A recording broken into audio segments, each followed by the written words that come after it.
राहुल जब से मेरी जिंदगी से गया है तब से मुझे लड़कों की शक्ल से भी नफरत हो गई है। उसे मैंने बहुत प्यार किया और जब वो बिना एक दिन ऐसे ही भाग गया तब मुझे लगा कि दुनिया में प्यार नाम की कोई चीज नहीं होती है। अब मैं जैसे बिना दिल वाली इंसान बन गई हूं। मुझे कुछ भी महसूस नहीं होता है क्योंकि अब मुझे लगता है कि इससे बड़ा मेरी लाइफ में अब क्या होगा।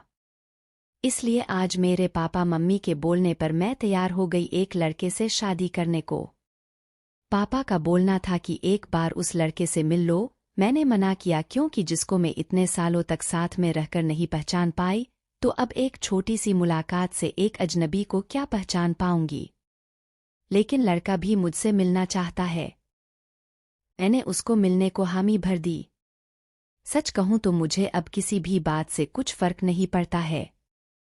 हमारा मिलना तय हुआ डिनर पर। पापा और मम्मी चाहते हैं कि मैं अकेले ही मिलने उससे जाऊं। मैं जैसे मुर्दा हूं, मुझे अब कुछ फर्क नहीं पड़ता। मेरे हाथ में जो आया मैंने पहन लिया और पहुंच गई। देखा तो वो मेरे लिए वहां बैठा इंतजार कर रहा था। मुझे देखते ही मेरे पास आया और मेरा नाम पूछता है। सामने जाकर मैं उसके बैठ गई।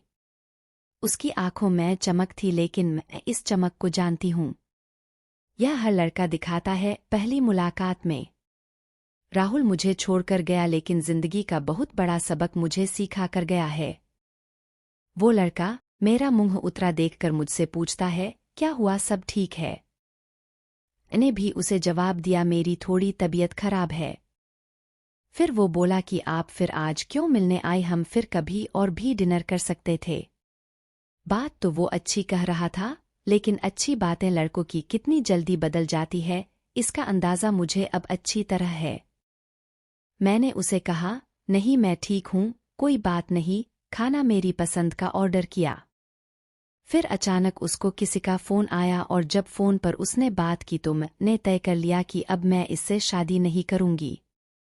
फोन पर उसने अपना नाम बताया सामने वाले को और यह वही नाम था जिसे मैं अब कभी सुनना नहीं चाहती थी। उसका नाम भी राहुल था। मैं भी हैरान थी, मैं इतनी ज्यादा खोई हुई थी कि अभी तक मैंने उसका नाम नहीं पूछा। ना पापा मम्मी से ना ही उससे। मैं एकदम से खड़ी हो गई और उसको बोला कि मैं जा रही हूं, मेरी तबीयत ज्यादा खराब है। वो जैसे घबरा गया, मुझसे बोलता है कि मैं छोड़ देता हूं आपको गाड़ी से, पर मुझे अब उसके मुंह से कही हर बात कांटे की तरह चुभ रही थी। उसको बिना जवाब दिए मैं वहां से चली जा रही थी। वो मेरे पीछे पीछे आ रहा था। मेरी आंखों से अब आंसू टपकने लगे और मैं बाहर टैक्सी या ऑटो का इंतजार करने लगी। आंखों में मेरी आंसू देखकर उसने मेरी बाह पकड़ी और मुझे गाड़ी में बैठने को कहा। उसने मेरी बाह पकड़ी, बस इतना तो बहुत था मेरे अंदर की आग को निकालने के लिए, और मैंने उसके मुंह पर जोर से एक थप्पड़ मार दिया। वो जैसे हक्का बक्का रह गया और फिर उस राहुल की भड़ास इस राहुल पर निकली और मैंने कहा, तुम लड़के अपने आप को समझते क्या हो? जो मन चाहा वो करोगे क्या? जब तुम्हारा मन किया किसी का हाथ पकड़ लेते हो, जब मन किया बिन बताए भाग जाते हो, और वो बस चुपचाप मुझे खड़ा देखता रहा।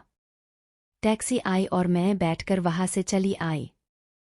आते वक्त मैंने उसका चेहरा भी नहीं देखा। अपने कमरे में आने के बाद 1 घंटा मैं और रोई, पापा मम्मी को कुछ नहीं बताया। सुबह मैं जगी लेकिन सच बताऊं तो रात को जो भी मैंने किया उसका मुझे कोई अफसोस नहीं हो रहा था। मुझे लग रहा था कि यह थप्पड़ मैंने उसी राहुल को मारा है। थोड़ी देर बाद ही बाहर हॉल से मुझे आवाजें आने लगी। मम्मी मेरा दरवाज़ा बजा रही है। मैंने दरवाज़ा खोला। मम्मी बोलती है कि राहुल आया है, अपने मम्मी पापा के साथ जल्दी तैयार होकर नीचे आ जा। मुझे पता चल गया था कि वो जरूर कल रात की बात करने आया होगा, लेकिन मुझे कोई डर नहीं था। मैं नीचे गई, राहुल बैठा हुआ था। उसने मुझे देखा। मेरी मम्मी किचन में थी इसलिए मैं किचन में चली गई। उनके चेहरे पर स्माइल थी। मुझे बोलती है कि राहुल और उसके घरवालों ने हाँ कर दी है और जल्द ही शादी करना चाहते हैं। अब मुझे कुछ समझ नहीं आया कि जिस लड़के को मैंने कल थप्पड़ मारा, जाने अनजाने जिसे मैंने अपने एक्स बॉयफ्रेंड के बारे में बता दिया, वो मुझसे शादी को कैसे राजी हो गया।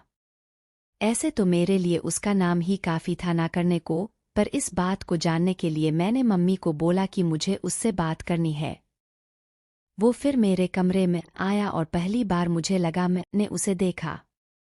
दिखने में बुरा नहीं है, बोला जाए तो है हैंडसम था।